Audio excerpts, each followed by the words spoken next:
Hey, good morning, everybody. Today is not just a great day. It's a wonderful day because I get to do one of my most favorite things in the world, and I get to interview an energy executive. My name's Stu Turley, President and CEO of the Sandstone Group, and I've got Jeremy Gottlieb. And I mean, Jeremy, you're with ComboCurve, and I absolutely have to give a little bit of inside baseball because I love ComboCurve. I had Armand, your president and CEO, your CEO, and I mean, it was a little embarrassing because I was giving too many hugs and everything else about ComboCurve. But we're going to have fun chatting about you as the president. Thank you, Jeremy, for stopping by. Thanks for having me on. I'm excited to be here. Well, we were really enjoying our chit chat before the show here, and you're the president. But you said you like to be the Wizard of Oz, the guy behind the curtains, the guy doing that. So tell us, did you and Armand start ComboCurve, or tell us how you got interested in this?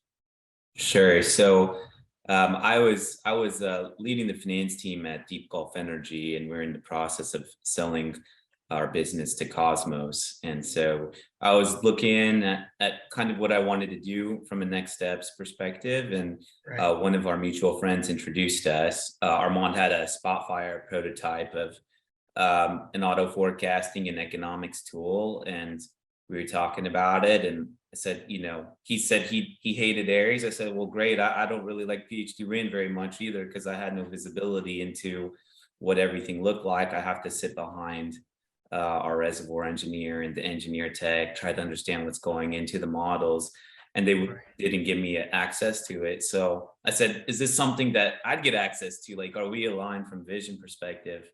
And so yeah, it was a meeting of the minds. And so a month later, I left Deep Gulf and went out, and we went on the fundraising trail. So that was kind of how it started.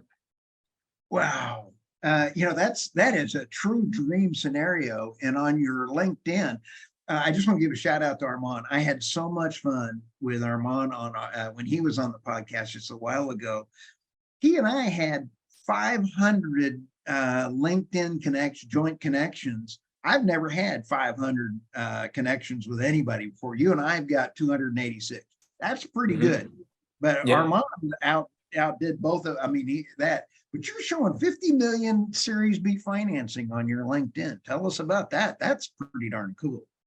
Yeah, no, we've raised around over $65 million to date between our series rounds, our Series A, Series B, and our seed funding. So, yeah, we launched the product in May 2020, and which was a challenging market, but had a lot of success, and so we're able to do our Series A in July of 2021, and then did our Series B. We did our first close in January of 2022. So we were able to quickly launch and scale the business. And we've been fortunate to have great investors. The Rice guys seeded the company in 2018. And then we were able to bring on board some larger investors like Dragoneer, who came in the Series A, and Bessemer Ventures, who came in Series B. So we have just a fantastic group of supportive investors that have a long-term view of the energy space and our software space. So we've got a lot of exciting opportunities ahead of us, and are here for a long run. Well, Jeremy, what were some of the tough times coming in? Because no business gets started without tough times, right? Yeah, no, I think the toughest time was launching in really negative oil prices. And when you have software developers that, initially recruiting software developers, I'll kick that off in 2018, was really challenging, saying, hey, we have this awesome idea. Here's our Spotfire platform. And by the way, do you know what a barrel of oil is? Do you know what an MCF of gas is? They had no clue. There's two random guys messaging them on LinkedIn. We're sending 1,000 messages at least a week to people just to get them into the funnel so we can interview them. And we're telling them, we have this grand vision. We're going to build a huge company, and we're going to kill these archaic software platforms that they have no clue what they're even building. They're just like, okay, you guys sound really excited and confident. So we finally got a few people to to buy into the vision without really knowing too much about it, other than these guys are crazy and insane, but they sound like they know what they're probably talking about. So let's give it a shot. So we were able to recruit the software developers early on. But as we kind of progressed, it got darker when oil prices started going down and down and down to negative oil price. And they're all keeping track of the markets. I mean, they're all looking at everything and during COVID and saying, guys, what are we gonna do here? And we said, just focus on developing really quickly and we'll go ahead and sell the product. So that's kind of a few of those challenges as the early times. Well, I'll tell you what, yeah, a little inside baseball, Jeremy, and when Armand and I had the privilege of seeing ComboCurve from a user standpoint. And we were solving problems for ENB companies. And we were taking ComboCurve, taking the data from the well pads and everything else, doing financial projections. And so it was saving me time, money, and everything else. So I'm a ComboCurve kind of fan, looking from the customer side in. And then my guys were sitting there working from the button pushing side out to the investors. And I mean, I'm such a ComboCurve kind of fan. So I'm over here getting excited about, ComboCurve. So that's kind of unfair, be interviewed by a guy like that. But when we're talking about your people, tell us about your people, because you light up. I light up about your main product. I'm over here going, yeah, ComboCurve, but you light up about your people. Tell us about your people.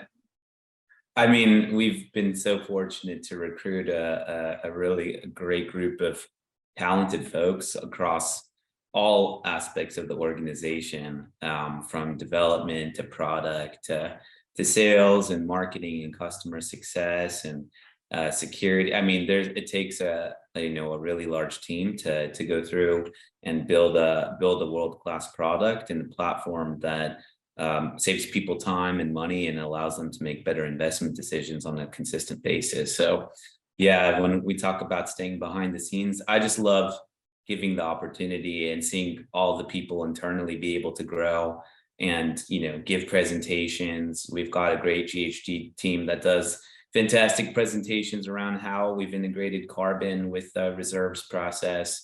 And built out, we're a multi-product company now with the ComboCarbon, which was incredibly exciting that we launched in November of this past year. So that's been really successful. And just seeing the team develop and grow, because a lot of people that came in, they've never worked at a software company before. A lot of us are oil and gas experts, and we come with deep vertical knowledge.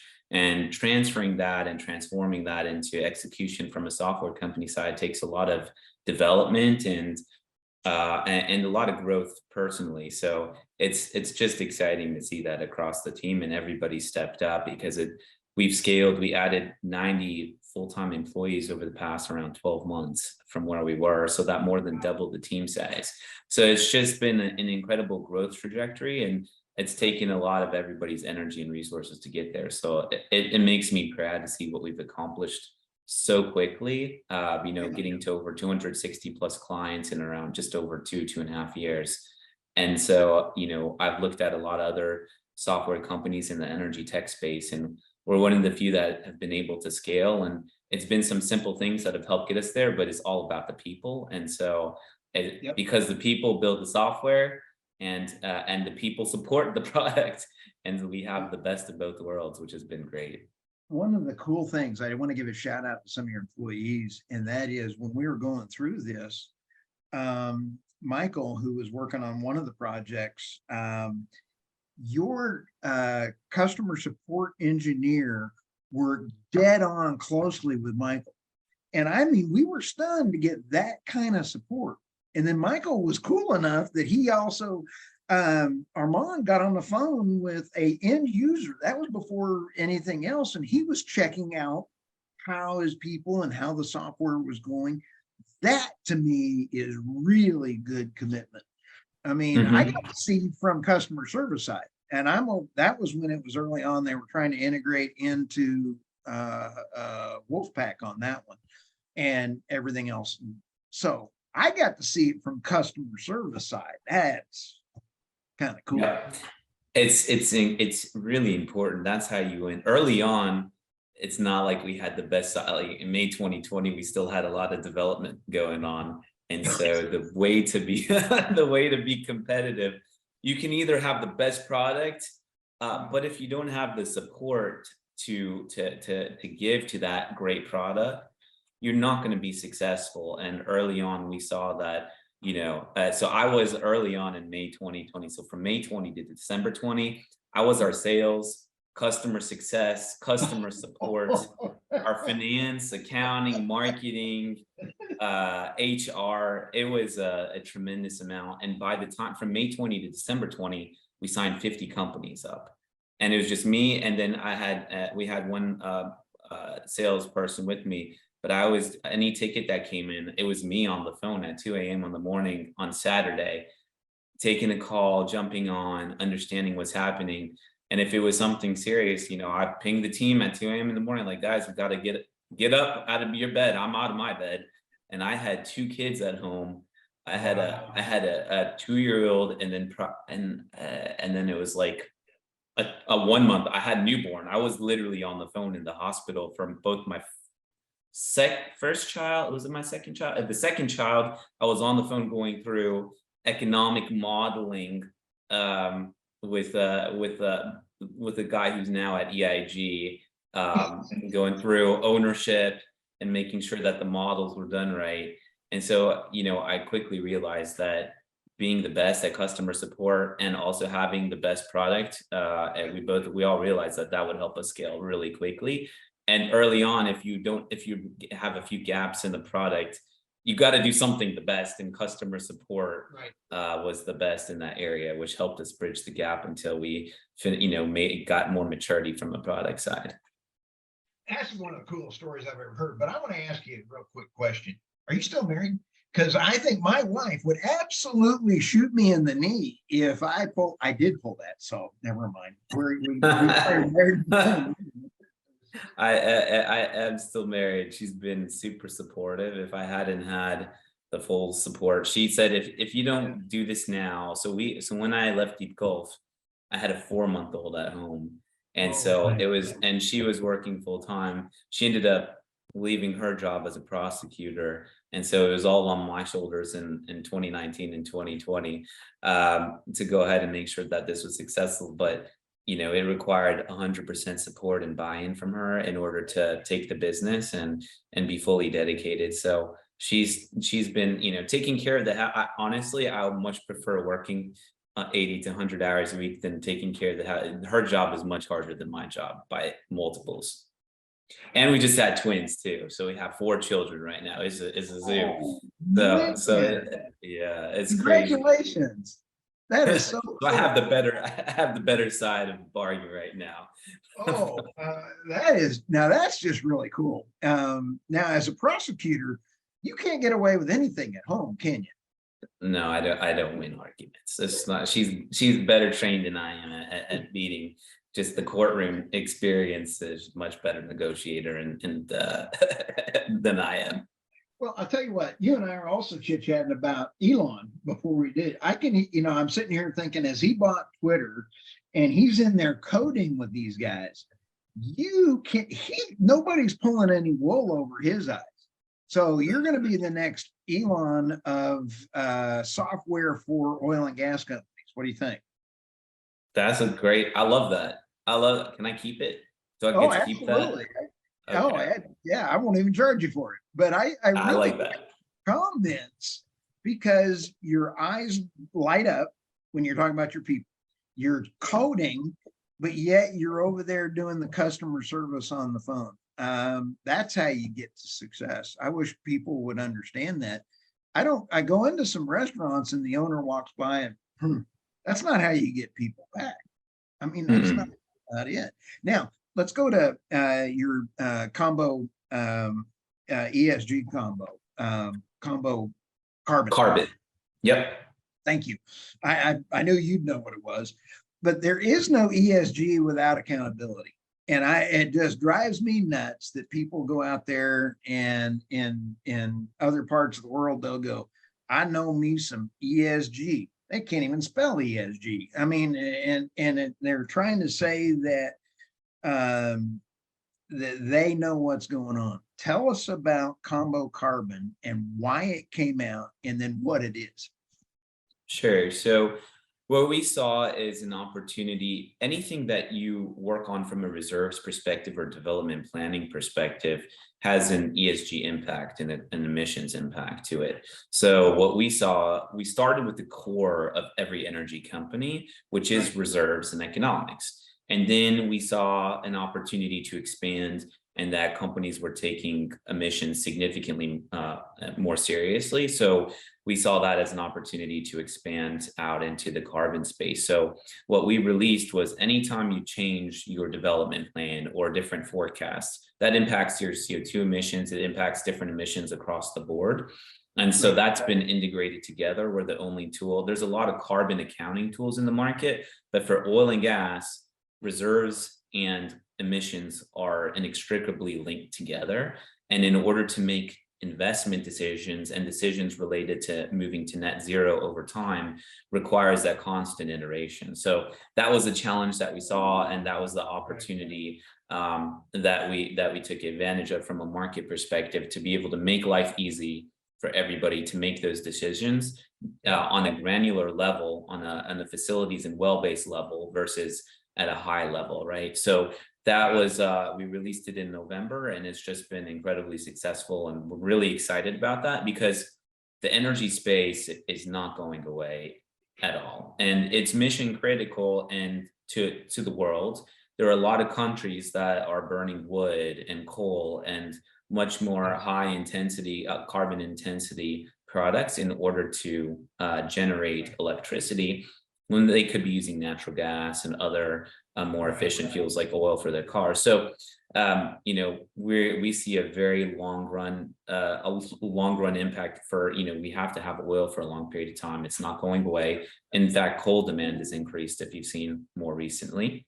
Yeah. So any infrastructure changes take time. So it's more of how do we reduce the emissions of our current operations in a meaningful way that reduces the impact to the environment, and allow people that are energy poor to have access to cheap, reliable energy. And so I see our industry as so mission critical to the world, and we're making a great stride towards, you know, a lot of the companies are pushing and implementing a lot of great things across the board in order to reduce their footprint in the world. So it's really exciting for our space right now.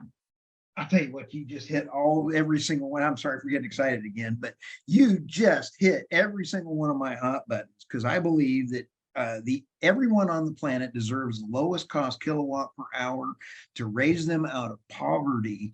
And we don't, hey, we need wind, we need solar, we need nuclear. I don't care. Let's get them the lowest cost kilowatt per hour with the least amount of negative environmental impact that you can.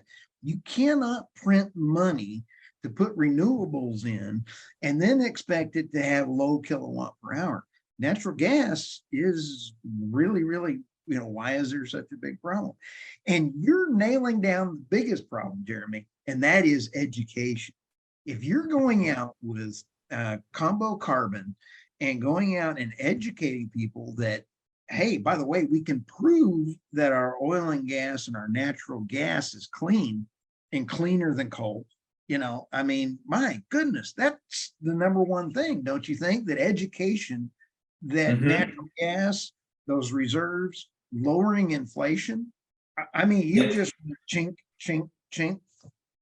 Totally. And there's a few things related to the clean tech that I don't think we have good parity and understanding in terms of what the total impact is, right? Because there are in Africa, you have children mining for the for you know, all this minerals and special, you know, so that's something from a social perspective that needs to be measured, where we have high paying jobs that support a workforce that can you know, that lifts people out of poverty. So I think that's really critical. And also just understanding the full cycle carbon emission.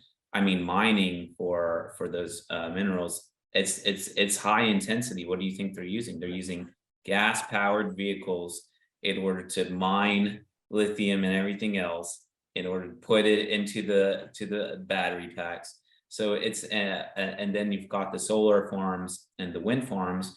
You know, they've changed the climate. So if you look at some of the solar farms, if they did an analysis, if they put a solar farm across, I forget where it was in the Sahara Desert, but it would, Right. they modeled it out that it would completely alter the entire environment there by, I forget how many degrees, but it was material.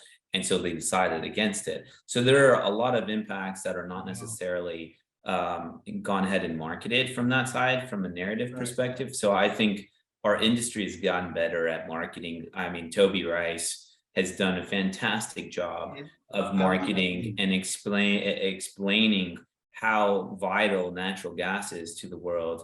And then you've got the CEO of Chevron, and CNX has been outspoken, Exxon, you know, Pioneer, Scott Sheffield, like all those folks now are starting to become much more vocal.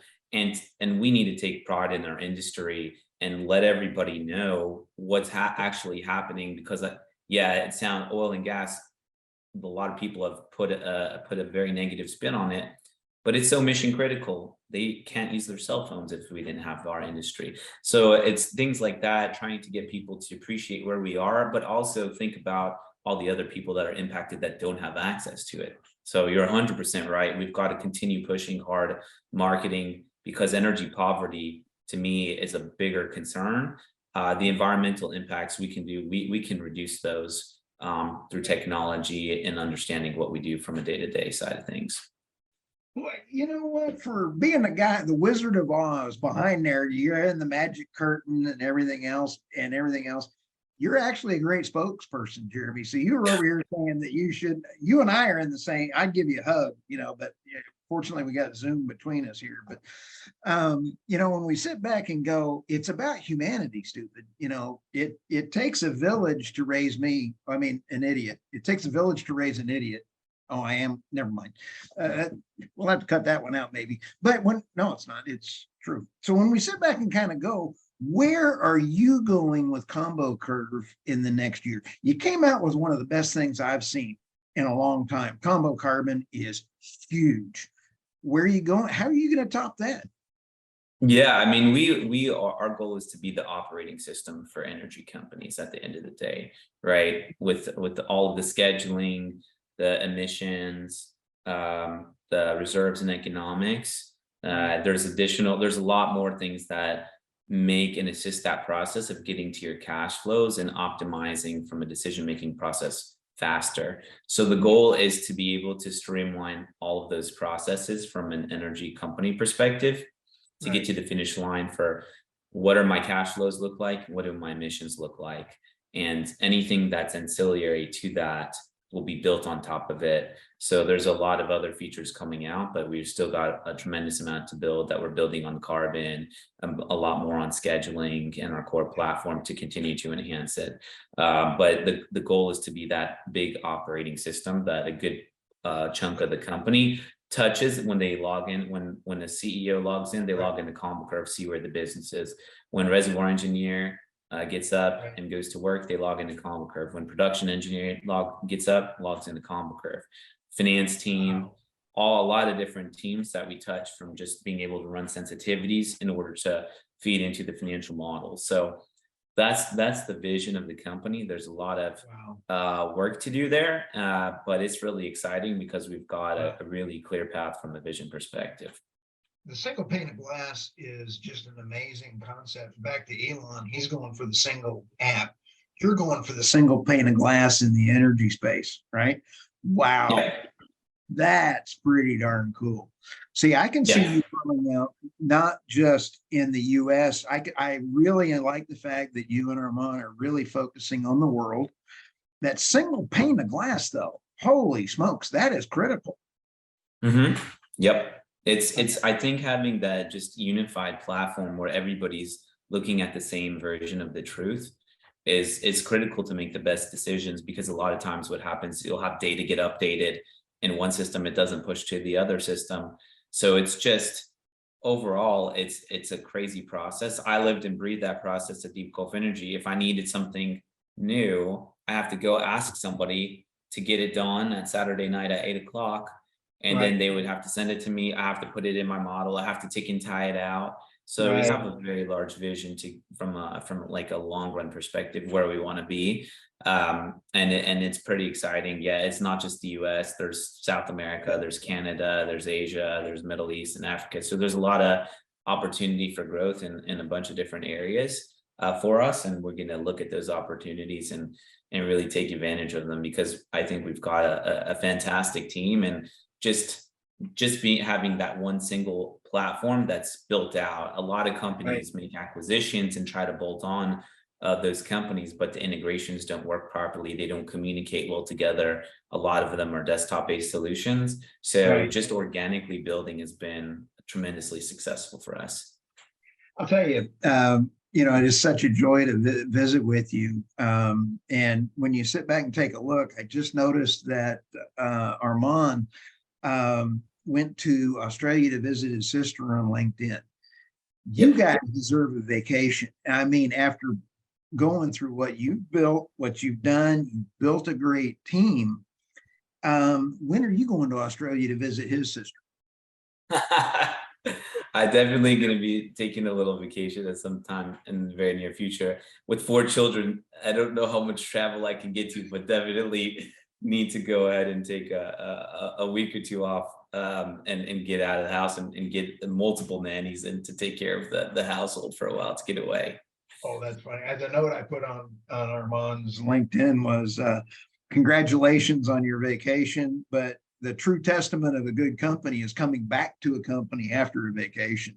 So it means you got good people running it. And I mean, your joy in talking about them just made my day. So what's coming around the corner for you personally? You've got your 4 kids. Are there another 4 on the way? I mean, there will not be any more future children. That's it. That's a great number for me.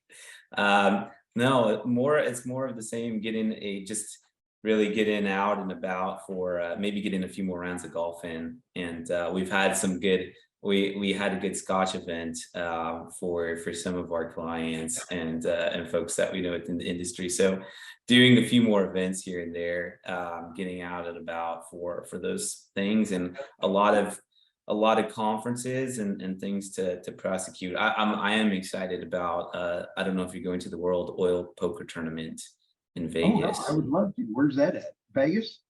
It's in Vegas, yeah. So that's something that we're going to be sponsoring. It's a lot of, I haven't been before, but this will be my first year, so I'm pretty excited. I need to do the live podcast. Yeah, you should. It's the back part of April. I think it's April 26th through. Oh, let's do a live podcast from there. I'm in. Hey, I'm game. I'll be there. That sounds fabulous. Jeremy, thank you so much for stopping by the podcast. And this is going to go out on all of the channels, and they can reach you on your LinkedIn as well as ComboCurve.com. And what has any other ways to get a hold of you or anything like that? Just think that's perfect. Yeah, LinkedIn I'm pretty active on LinkedIn or through a website. Those are 2 great ways. Hey, thanks for stopping by. Awesome. Thanks for having me.